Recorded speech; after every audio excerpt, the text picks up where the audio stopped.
오쌤의 자바스크립트 그 첫 번째 시간 자바스크립트의 기본 문법.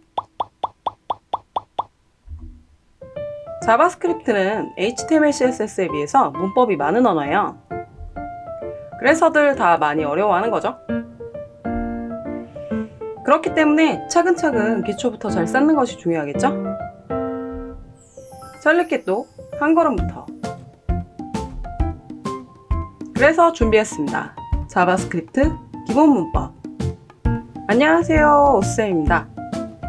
기본 문법의 목차를 먼저 볼게요. 첫 번째, 자바스크립트 언어 연결. 두 번째, 주석 달기. 세 번째, 데이터 출력. 네 번째, 데이터 유형. 다섯 번째, 사칙 연산자와 비교 연산자. 어때요? 간단하죠? 하지만 공부는 누가? 네가. 동영상을 본 후에도 복습 정리는 여러분이 꼭 해주세요. 수업 첫 번째, 자바스크립트 언어 연결입니다. 자바스크립트의 연결 방식은 내부 자바스크립트, 외부 자바스크립트로 나뉩니다. 내부 자바스크립트는요, HTML 내부에 JS 언어를 작성하는 것이에요. 이런 식으로 쓰실 때 헤드 태그 내부에 스크립트 태그를 쓰시고 그 내부에 JS 언어를 작성해 주시는 것을 내부 자바스크립트라고 합니다. 외부 자바스크립트는요, 외부 JS 문서를 HTML에 연결해서 사용하는 방식이에요. 헤드 태그 내부에 또 스크립트 태그를 썼을 때 src라는 속성으로 JS 파일의 경로를 작성을 해주시면 됩니다. 이때 주의사항은 이 내부에는 JS 언어를 작성하시면 안 된다는 거죠. 그럼 실습을 통해서 더 자세히 보도록 하겠습니다. 그럼 내부 자바스크립트 먼저 해볼 건데요. 타이틀 태그 밑에다가 이렇게 스크립트라는 태그를 쓰시고요. 여기에다가 JS 언어를 작성을 해주시면 됩니다. 자, 이건 그냥 따라서 써주시고요. 기능이 되는지만 보도록 하겠습니다. 그럼 이런 경고창이 뜨는 거 확인되시죠? 외부 자바스크립트는요, 컨트롤 N을 눌러서 새 파일을 만듭니다. 그리고 컨트롤 Shift S 눌러서 다른 이름으로 저장하셔가지고요, common.js라는 파일명으로 저장해 보도록 하겠습니다. 네, 그리고 나셔서 이 파일을 여기에 연결하시는 거죠. 스크립트라는 태그로 src 이렇게 쓰시고 common.js라고 연결해 주시면 되고요. 이때 이렇게 쓰시면 안 된다는 거거든요. 여기에다가 JS 언어를 이런 식으로 쓰시면 안 되고요. src로 링크를 걸었다고 한다면 그냥 링크에 외부로만 쓰셔야 되고 내부 자바스크립트로는 쓰시면 안 되세요. 그럼 연결이 됐는지 여기에다가 JS 언어를 써서 확인해 보도록 하겠습니다. 그러면 이렇게 역시 경고창이 뜨는 거 확인되시죠? 수업 두 번째, 주석 달기예요. 자바스크립트의 주석은 한 줄 주석과 여러 줄 주석으로 나뉩니다. 한 줄 주석은 저렇게 슬러시를 두 개 쓰는 건데 실제 코멘트를 작성할 때 많이 사용됩니다. 여러 줄 주석은요, 이렇게 작성이 되는데 여기서부터 여기까지라는 의미로 정말 여러 줄을 쓸 때 쓰거나 코드를 잠깐 쓰고 싶지 않을 때 테스트 해보려고 쓰거든요.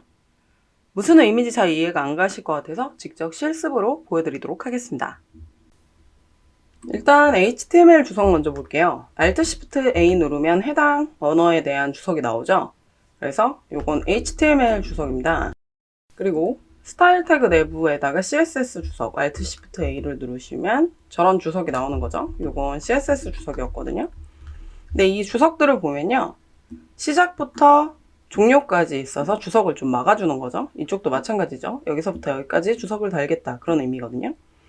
근데 스크립트는 두 가지가 있어요. 슬러시를 두 개를 써서 한 줄 주석을 쓰는 거죠. 실제 코멘트를 달 때 좀 사용하신다고 생각을 해보시면 될 것 같고요. 여러 줄 주석은 정말 설명이 굉장히 길거나 저작권을 표시를 한다거나 아니면 이렇게 요 코드를 무력화시킬 때 잠깐 사용을 하거든요. 지금 현재 새로 고침을 눌러보시면 경고창이 이렇게 두 개가 뜨는 게 확인이 되실 거예요. 근데 요걸 잠깐 안 하고 싶은 거예요. 그럼 Alt Shift A 누르면 이렇게 주석을 막는 걸 보이시죠? 그리고 새로 고침하면 경고창이 안 뜨는 걸 확인하실 수 있습니다. 이런 거를 사용할 때 쓰는 것을 열어줄 주석이다 라고 보시면 될 것 같아요. 수업 세 번째, 데이터 출력을 보시도록 하겠습니다. 한국어는 보통 이런 형태로 말을 하게 되어 있어요. 나는 아침에 학교에 갔습니다 라는 형태로 이제 이런 식으로 우리가 말을 하는 거죠. 그래, 다른 사람한테 말할 때 나 아침에 학교에 갔어 라고 이렇게 말할 수 있다는 거죠. 근데 만약에 다른 사람한테 나 학교 이렇게 말하면 이해를 할까? 엄마한테 학교 이렇게 얘기하면 학교에서 혼났다는 건지 학교를 갔다는 건지 알 수가 없겠죠. 그래서 정확하게 말을 하지 않으면 다른 사람들이 이해를 잘 못한다, 뭐 그런 거죠. 자바스크립트로 아까의 문장을 쓰자면 이런 형태로 쓸 수 있을 것 같습니다. 뭐 이렇게 썼다고 브라우저가 인식한다 그런 게 아니라 예상 문법이 이렇다는 거죠. 그래서 나는 아침에 학교에 갔습니다 이런 식으로 썼다라고 제가 지금 자바스크립트로 실제 쓰는 구문은 아니지만 이런 식으로 쓸 것 같다라고 예시로 써놓은 거예요. 근데 이렇게 얘기하면 자바스크립트가 쓴 말을 이해해서 브라우저가 표현을 해주거든요. 근데 컴퓨터한테 그냥 스쿨, 아이스쿨 이런 식으로 하고 쓰면 아까랑 똑같아요. 학교, 나 학교 이렇게 말한 것처럼 해석을 못하게 됩니다. 그래서 JS한테는 명령을 주려면 완전 언어로 코드를 다 작성을 해야만 이해를 해서 브라우저에서 그 결과를 표현을 해준다는 거죠. 하지만 아직 우리는 완전 언어를 쓸 준비가 되어 있지 않아요. 왜 그러냐면 이제서야 기초 문법을 배우고 있는 거거든요. 우리 어렸을 때 영어 시간에 배웠을 때도 마찬가지죠. 한 번에 다 말을 할 수는 없잖아요. 그래서 주어, 전치사, 동사 막 이런 식으로 배웠었다는 거죠. 그래서 영어를 배울 때처럼 주어, 동사, 전치사 이런 식으로 우리가 그렇게 배울 거거든요. 그래서 뭐 객체 따로, 함수 따로, 구문 따로 뭐 이런 식으로 다 따로따로 배울 거예요. 그럼 JS랑 의사소통이 잘 안 되겠죠. 부분으로 했기 때문에 완전 언어로 말을 하는 거기 때문에 자바스크립트랑 의사소통이 잘 안 될 거란 말이죠. 그래서 먼저 완전 언어를 쓰지 않아도 결과값을 보여주는 데이터 출력에 대해서 알아봐야 합니다. 그래서 데이터 출력하는 방법을 이렇게 세 가지로 해볼 거예요. 이 alert라는 건 경고창의 값을 표현을 해주는 거고요. 이 document write라는 거는 값을 바디 내부에 표현을 해주는 거고요. 이 콘솔 로그다라고 하는 거는 콘솔창, 개발자 모드에 들어가면 콘솔창이라고 있는데 거기에다가 값을 표현해서 우리가 확인할 수 있도록 해줍니다. 그래서 이게 어떤 것들인지 한번 실습을 통해서 보도록 하겠습니다. 첫 번째는 경고창에 출력해 보도록 하겠습니다. alert라는 함수를 쓰실 거고요. 브라우저에 가서 새로 고침 한번 눌러볼게요. 네, 그럼 이런 경고창에 값이 이렇게 출력되는 것을 확인할 수 있습니다. 그 다음에 이번에는 body, document라고 하죠. 문서 객체에 write, 써라. 그리고 나서 확인을 해볼게요. 안녕하세요라고 경고창 위에 있었기 때문에 떴고, body, 문서에 안녕하세요라고 저렇게 잘 적혀 있는 게 확인이 되실 겁니다. 마지막으로는 콘솔 창에 출력해 볼게요. 콘솔 로그라고 쓰고요. 자, 콘솔 창에 뜬 거는 F12키를 눌러주십니다. 크롬 개발자 모드를 키시고 엘리먼트라는 게 나오는데 그거는 태그들이 나올 거고요. 콘솔이라는 걸 누르시면 거기에 이제 결과값이 이렇게 뜨는 것들이 확인이 되실 거예요. 그러면 콘솔 창에 이렇게 안녕하세요라고 적혀 있는 게 나오는 거 보이시죠? 수업 네 번째, 데이터 유형에 대해서 보도록 하겠습니다. 컴퓨터 언어는 값을 화면에 도출해주는 언어거든요. 그 값의 유형, 즉 데이터 유형이 몇 개인지에 따라서 컴퓨터 언어의 난이도가 정해집니다. 그래서 자바랑 C 같은 경우는 자바스크립트보다는 데이터 유형이 더 많죠. 자바스크립트의 데이터 유형은요, 숫자, 문자열, 불, 함수, 객체, undefined로 나눠집니다. 실습을 통해서 데이터 유형에 대한 자세한 설명을 해드리도록 하겠습니다. 자바스크립트의 첫 번째 데이터 유형은 숫자입니다. document write라는 걸로 출력을 해볼게요. 자, document write로 이쪽에다가 100이라고 이렇게 쓰시게 되면 숫자가 100이 바디에 잘 들어가는 거 확인되시죠? 근데 이때 요거를 작은 따옴표로 제가 이렇게 써볼게요. 그럼 역시 숫자 100이 들어가기는 하는데 요거는 문자열입니다. 숫자가 아니거든요. 문자열이다 라는 걸 잘 기억하고 계시면 될 것 같고요. 자, 문자열은 위에서 보시다시피 따옴표 내부에 작성을 합니다. 그래서 도큐멘트라고 쓰셔서 write 작은 따옴표로 안녕하세요 라고 이렇게 쓰시게 되면 출력이 잘 되는 게 확인이 되실 거예요. 그리고 마찬가지로 도큐멘트 write로 큰 따옴표를 쓰셔도 되거든요. 이렇게 쓰시게 돼도 출력이 잘 되는 거 보이시죠? 그럼 왜 작은 따옴표랑 큰 따옴표를 둘 다 쓸 수 있게 만들었냐? 태그도 이렇게 작성하실 수 있거든요. 제가 이 위에다가 이렇게 한번 써볼게요. 도큐멘트 write라고 쓰셔가지고 작은 따옴표로 BR 태그다 라고 이렇게 써보도록 하겠습니다. 네, 그러면은 엔터가 잘 처리가 되는 거 확인되시죠? 태그도 이렇게 문자열로 쓸 수 있거든요. 근데 태그 중에는 이런 게 있죠. A 태그라는 걸 한번 써보도록 할 거거든요. 그래서 작은 따옴표 쓰고 A 태그를 쓴다고 볼게요. 그럼 href라는 걸 썼을 때 큰 따옴표를 이렇게 써서 임시 링크를 걸어야 되잖아요. 근데 이때 이 큰 따옴표도 문자로 인식을 해야 된다는 거죠. 그래서 작은 따옴표든 큰 따옴표든 문자로 인식해야 될 수도 있기 때문에 둘 다 쓸 수 있도록 이렇게 설정을 해 놓은 겁니다. 네, 링크 태그라고 잘 들어가는 거 확인되시죠? 자, 그러시면 이제 이번에는요, 저 불 표현식이라는 걸 보도록 할 거예요. 불리언, 불린, 뭐 이런 식으로 말하고 있는데요. 짧게 줄여서 불이라고 부르도록 하겠습니다. 저 불이라는 데이터 유형은요, 결과값을 true 혹은 false로 표현하는 것을 불 표현식이다 이렇게 얘기를 하거든요. 자, 그래서 도큐멘트 write를요, 이렇게 써볼게요. 10은 5보다 큰가요? 네, 그럼 저렇게 true라고 나오는 거 보이시죠? 네, 저렇게 true라고 나오는 게 보이실 거예요. 비교 연산자를 통해서 값에 대한 true, false를 나오게 하는 거죠. 자, 마찬가지로 요거를 반대로 표시한다? 그렇게 되면 네, false라고 나오는 게 확인이 되실 겁니다. 물론 얘들을 키워드로 쓸 수도 있어요. 도큐멘트 write다 라고 쓰셔가지고 제가 여기다가 그냥 true라고 써볼게요. 네, 그럼 또 true라고 나오는 거 보이시죠? 자, 얘는 불이거든요. 근데 이렇게 쓰시면 안 되세요. 얘를 작은 따옴표 내부에 쓰는 거죠. 그래도 결과는 true라고 잘 나오겠지만 얘는 문자열이거든요. 그래서 요건 키워드라고 부르는데 뭐냐면 자바스크립트 예약어예요. 그래서 키워드라는 거는 자바스크립트가 특별한 의미를 담고 있는 예약어입니다. 그래서 따옴표 내부에 쓰지 않아요.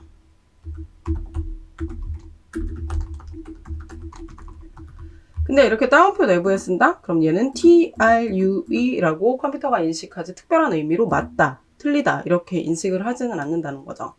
그래서 불표현식은 결과값을 true 혹은 false로 이렇게 표현하는 것을 불표현식이다 라고 합니다. 자, 그 다음에 함수라는 거는요, 코드의 집합입니다. 그래서 prompt라는 함수를 먼저 보도록 할게요. prompt라는 함수를 이렇게 써가지고 네, 그럼 이런 창이 뜨거든요. 입력창이 뜨는데 이런 것들을 함수라고 해요. alert도 함수였던 거고요. 코드의 집합입니다. 이런 것도 있다라고 하고 더 추후에 더 자세한 데이터를 보시도록 하도록 할게요. 자, 그러면 이제 이번에는 저 객체라는 거를 볼 건데요. 객체는 자바스크립트가 명령 가능한 모든 대상을 객체다라고 하거든요. 대표적으로 저희가 지금 도큐멘트 write라고 하잖아요. 이 도큐멘트가 바디 문서 객체인 거거든요. 이 화면에 보이는 흰 종이. 그래서 저기가 여기다가 도큐멘트라고 한번 써볼게요. 자, 그러고 나셔서 확인을 하시면 이렇게 오브젝트 HTML 도큐멘트라고 저렇게 뜨는 거 확인되시죠? 네, 이런 식으로 얘가 객체다라고 알고 계시면 되고, 역시 추후에 더 자세한 수업을 나가도록 하겠습니다. 자, undefined라는 건 뭐냐면 변수의 값을 할당하지 않은 상태예요. 자, 변수 역시 저희가 더 자세히 배우겠지만, 자, 이렇게 쓰고 나서 도큐멘트 write다 라고 쓰고 테스트라고 이렇게 써보도록 하겠습니다. 네, 그럼 undefined라고 이렇게 나오는 거 확인되시죠? 요거는 변수의 값을 할당하지 않은 상태로 변수 수업 때 더 자세히 배울 거예요. 그래서 저희가 지금 데이터 유형을 본 건 사실은 요 숫자랑 문자를 쓸 때 따옴표를 쓰냐 안 쓰느냐의 차이를 보여드리기 위해서 지금 요 데이터 유형을 설명했다고 보시면 될 것 같고요. 데이터 유형은 이렇게 6가지로 되어 있습니다. 수업 5번째, 사칙 연산자와 비교 연산자를 보도록 할게요. 먼저 사칙 연산자의 종류를 보도록 하겠습니다. 이렇게 원래 사칙 연산자는 4가지로 되어 있는데 한 가지를 더 보셔야 될 것 같아요. 자, 일단 더하기 연산자 있고 빼기 연산자 있고 이 곱하기라는 거를 이 별표로 쓰고요. 나누기 연산자는 슬러시로 쓴다는 거. 키보드에 그 곱하기 기호와 나누기 기호가 없죠. 그래서 저 별표랑 슬러시로 대신한다는 거 알고 계시면 될 것 같고요. 그 다음에 이 %로 되어 있는 기호는 나머지 연산자라고 해요. 좌변을 우변으로 나눈 나머지 값을 반환을 하게 됩니다. 갑자기 수학 시간으로 돌아온 것 같겠지만 컴퓨터는 어쨌든 연산을 하는 도구잖아요. 그러다 보니까 컴퓨터 언어들은 이렇게 사칙 연산자라든지 비교 연산자라든지 이런 것들을 통해서 수학적인 개념이 조금 들어오기 나름이거든요. 그리고 연산자는 지금 저희가 전부 다 배우는 건 아니고요. 이 2가지만 먼저 배우고 차례대로 필요할 때마다 더 배우도록 하겠습니다. 그럼 사칙 연산자 실습을 한번 해보도록 할게요. 이번엔 값의 결과를 콘솔 창에서 한번 보도록 하겠습니다. F12 눌러서 크롬 개발자 모드를 꺼내서 콘솔을 눌러주시면 되세요. 자, 그럼 더하기 연산부터 해보도록 하겠습니다. 콘솔 로그에 가서 10 더하기 5는 이런 식으로 쓰시면 결과가 15로 잘 나오는 거 확인되시죠? 그 다음에 빼기 연산은 마이너스로 이렇게 처리를 해주시면 될 것 같고 결과는 5로 잘 나오는 게 확인이 되실 겁니다. 그 다음에 곱하기는 별표를 쓰시는 거죠. 그래서 50이라는 결과가 잘 나오는 게 확인이 되실 거고요. 그 다음에 나누기 연산자는 슬러시. 그래서 2라는 결과가 잘 나올 겁니다. 자, 그럼 나머지 연산을 해볼 건데요. 이 콘솔 로그에 요 나머지를 하고 우변의 값은 3으로 해보도록 할게요. 컨트롤 S 누르면 그럼 1이라는 결과가 나오죠. 좌변을 우변으로 나눴을 때 나오는 나머지 값. 저희 예전에 수학 시간에 10이라는 숫자를 3으로 나눈다 라고 하면 몫은 3이 되는 거죠. 그래서 이렇게 나오는 이 값이 나머지죠. 이렇게 연산자를 확인해 보시면 될 것 같습니다. 사칙 연산은 보통 좌변과 우변이 숫자예요. 그래서 숫자의 결과값을 사칙 연산을 해주는 거죠. 자, 그러면 문자랑 숫자를 연산을 할 때는 어떻게 되는지 한번 확인을 해볼게요. 앞에는 다 숫자를 10으로 적었고 그 다음에 문자로 10을 적었거든요. 그래도 콘솔 창의 결과를 보면 결과가 잘 나오는 거 보이시죠? 더하기 연산자를 뺀 나머지들은요. 숫자든 문자든 요 값 자체가 숫자로 되어 있다면 사칙 연산을 저렇게 처리를 해주거든요. 물론 이런 식으로 쓰시면 당연히 계산을 해주지 않겠죠. 이렇게 쓰시게 되면 이렇게 난이라는 키워드를 도출을 합니다. 이 얘기는 추후에 더 자세히 하겠지만 어쨌든 문자여도 안에 값은 숫자여야만 저렇게 결과를 준다라고 알고 계시면 될 것 같고요. 근데 더하기 연산은 이게 안 돼요. 보실게요. 우리가 10 더하기 10을 할 건데 결과가 1010으로 나오는 거 보이시죠? 이때 더하기 연산은 숫자만 가능하거든요. 근데 이 더하기 연산자가 숫자가 아닌 값이 더해지면 값을 연결하는 연결 연산자로 바꿔요. 그래서 결과가 어떻게 되냐면 얘와 얘가 이렇게 붙어서 나오는 연결이 돼서 나오는 거거든요. 그래서 보통 어떤 식으로 쓰려고 쓰는 거냐면 우리가 1000원이라고 쓰고 싶다. 그리고 이렇게 쓰시게 되면 결과가 어떻게 되냐면 이렇게 빨간색으로 틀렸다고 나오는 거 보이시죠? 16번 줄 틀렸다 이렇게 나와요. 그래서 값과 값을 연결해서 보여주고 싶었다면 그 사이에다가 요 더하기 연산자, 연결 연산자를 써서 값을 붙여주시게 되면 이런 식으로 1000원이라고 잘 나오시게 되는 거죠. 그래서 숫자가 아닌 값들을 더 연결해서 보여주고자 할 때 쓰는 걸 연결 연산자, 더하기 연산자와 같이 사용이 되실 겁니다. 비교 연산자의 종류는 이렇게 6가지로 되어 있어요. 결과적으로 얘네들은 좌변과 우변을 비교를 한 다음에 그 결과값에 대한 거를 true, false로 표현해 주는 걸 비교 연산자라고 하거든요. 이 6가지는 여러분들이 한번 정리를 다시 한번 해보세요. 저는 실습으로 설명을 드리도록 하겠습니다. 그럼 비교 연산자를 구분 지어 보도록 하겠습니다. 역시 콘솔 창에다가 띄울게요. 콘솔 로그로 10은 5보다 크다. 그럼 당연히 true가 나오겠죠? 자, 그 다음에는 콘솔로 작다라는 걸 해보도록 할게요. 그럼 펄스로 나오는 게 확인이 되실 겁니다. 그 다음에 크거나 같다. 추루로 나오는 거 보이시죠? 그 다음에 작거나 같다. 역시 펄스로 나오는 게 보이실 겁니다. 그 다음에 같다. 여기를 조금 주의해서 쓰셔야 되는데 예전 수학 시간에 같다를 이퀄로 썼다면 이퀄을 2개로 이렇게 써주셔야 됩니다. 펄스로 나오는 거 보이시죠? 10과 5는 같지 않으니까요. 자, 같지 않다라는 거는 느낌표 이퀄을 이렇게 써주시면 처리가 되고요. 같지 않은 게 맞으니까 true로 나오는 게 확인이 되실 겁니다. 이번에는 이퀄 연산자를 좀 보시도록 할 건데요. 한 개를 적으면 대입 연산자라고 해요. 이렇게 변수에 값을 대입하는 거죠. 그래서 테스트랑 10이랑 같다는 의미가 아니죠. 테스트라는 변수에 10이라는 값을 담아라, 대입해라, 이런 의미로 사용이 됩니다. 그 다음에 이제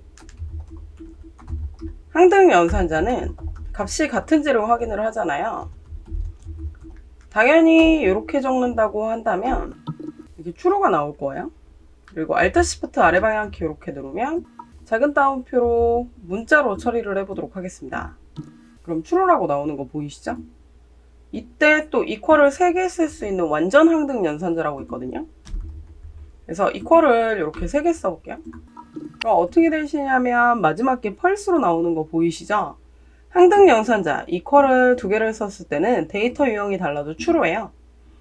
근데 완전 항등 연산자는 데이터 유형까지 같아야만 true, 데이터 유형이 다르면 펄스로 이렇게 표현한다는 거죠. 네가 스터디 테스트. 다음 중 자바스크립트의 여러 줄 주석은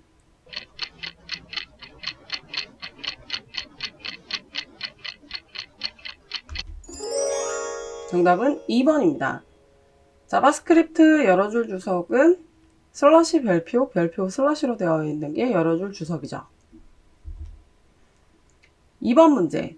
다음 중 문자열 작성 방법이 틀린 것은?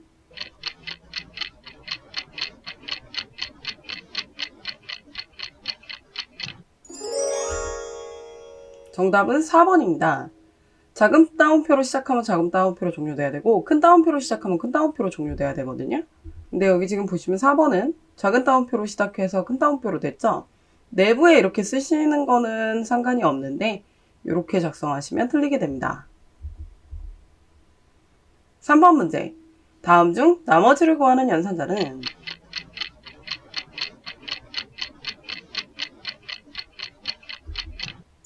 정답은 1번. 나머지 연산자는 퍼센트 기호입니다. 사칙 연산자는 아래 보이시는 것과 같은 거죠. 오쌤의 답변 시간. 첫 번째 질문. 코드 마지막에 보면 세미콜론이 있던데 이건 꼭 작성해야 하는 건가요? 세미콜론은 식 혹은 표현식에다가 마지막에 작성하는 것을 세미콜론이고요. 식을 종결한다 그런 의미거든요. 식은 값을 한 개를 이제 구현해 주는 것을 식이라고 해요. 근데 그것이 끝났다라고 가르쳐 주는 게 세미콜론이거든요. 자바나 C 같은 경우는 세미콜론을 안 적으면 무조건 에러가 발생이 되는데 자바스크립트는 그래도 에러는 안 발생돼요. 하지만 그래도 꼭 쓰는 연습을 해주시는 게 다른 언어 배울 때도 좋겠죠? 세미콜론은 종결의 의미다 라고 알고 계시면 될 것 같습니다. 두 번째 질문. 연산자가 많은데 이걸 다 외워야 하나요? 아직 연산자를 다 배우지도 않았거든요.